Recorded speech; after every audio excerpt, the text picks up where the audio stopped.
We're studying in Tablet 21 in Revelation of the Revelation from Thoth, the holiest of the holies, the Last Testament. We begin picking up with Revelation 10:7, which is a very important verse. But in the days of the voice of the seventh angel, when he shall begin to sound, the mystery of God should be finished, as he hath declared to his servants the prophets. Revelation 10:7. The mystery of God will be finished with the sound of the trumpet of the seventh angel, which will come after this intellectual boost to bring to humanity the truth of the realities of this universe and spiritual world. Though is the voice of the seventh angel. And the voice which I heard from heaven spake unto me again, and said, Go and take the little book which is open in the hand of the angel which standeth upon the sea and upon the earth. From Revelation 10:8. The voice said, Take the little book, and find out for yourself how it works on you. Also the book is open, which means all can have access to it and try it. And I went unto the angel and said unto him, Give me the little book. And he said unto me, Take it and eat it up. And it shall make thy belly bitter, but it shall be in thy mouth sweet as honey. Revelation 10:9. And I took the little book out of the angel's hand and ate it up, and it was in my mouth sweet as honey. And as soon as I had eaten it, my belly was bitter. Revelation 10:10. That is how blind intellectual knowledge, or the knowledge of this world, is. In the beginning, when an intellectual starts to gain this knowledge, it is sweet and interesting. But when he goes deeper inside and reaches a higher understanding, he becomes even more confused and drier than before. He becomes lost in so many theories and concepts that he loses his common sense. The knowledge which he had gained becomes a bitter burden on him. This is also the quality of Maya. It tastes good in the beginning, but brings bitterness later. And he said unto me, Thou must prophesy again before many peoples and nations and tongues and kings. Revelation 10:7. John will be reincarnated again and again to warn the people and tell them what these revelations mean, and to make them understand that intellect is not everything. There are many more beautiful things beyond intellect. Chapter 11.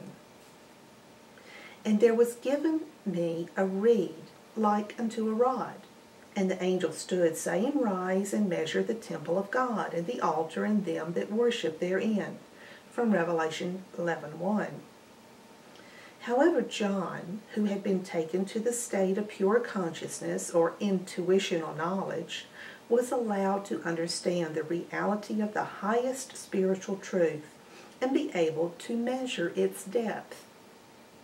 He was permitted to experience the temple of God or universe, and to understand about the altar or father nucleus of the universe.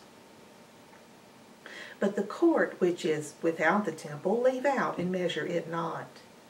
For it is given unto the Gentiles, and the holy city shall they tread under foot 42 months. Revelation 11:2.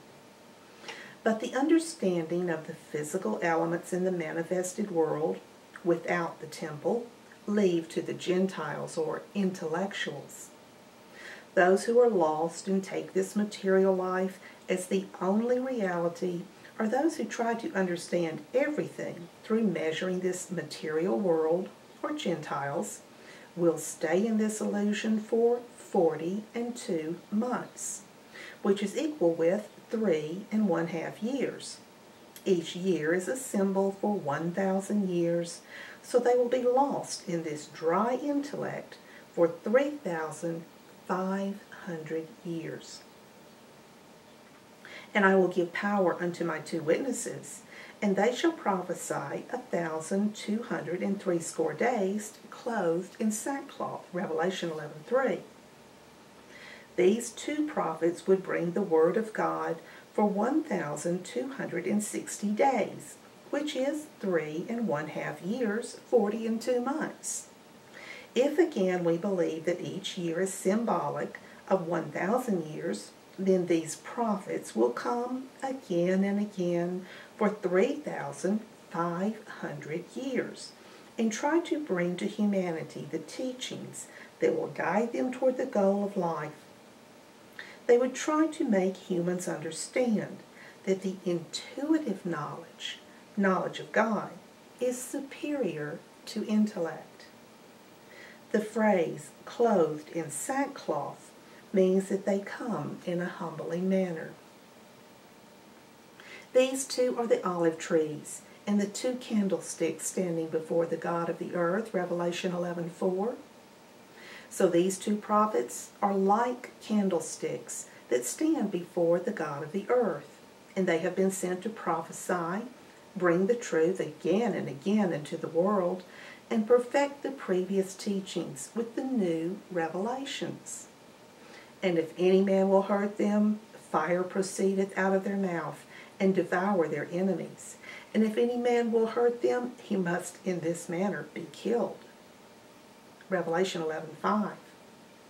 From the mouths of these prophets, the truth will be revealed to burn all superstitions and oppositions of their enemies.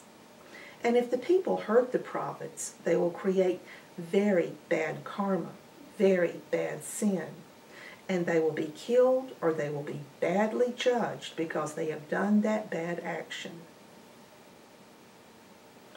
These have power to shut heaven that it rain not in the days of their prophecy, and have power over waters to turn them to blood, and to smite the earth with all plagues as often as they will. Revelation 11:6. They have the power to shut the understanding of the reality behind this universe, and rain, or truth, will not come to the minds of the lost people. The consciousness of the people will not comprehend their prophecies. Power over the waters to turn them to blood means that the consciousness of the people will be turned into bloody consciousnesses, and they will hate these prophets. Also, they can bring disasters to the earth as often as they want.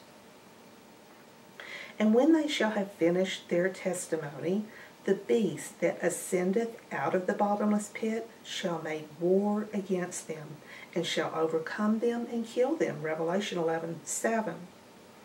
Each time that the prophets bring their teachings to humanity and finish their work, after they leave the earth, the desires and attachments to Maya, or the external world, or the beast, will kill them, their teachings, and will overcome the understanding of their teachings.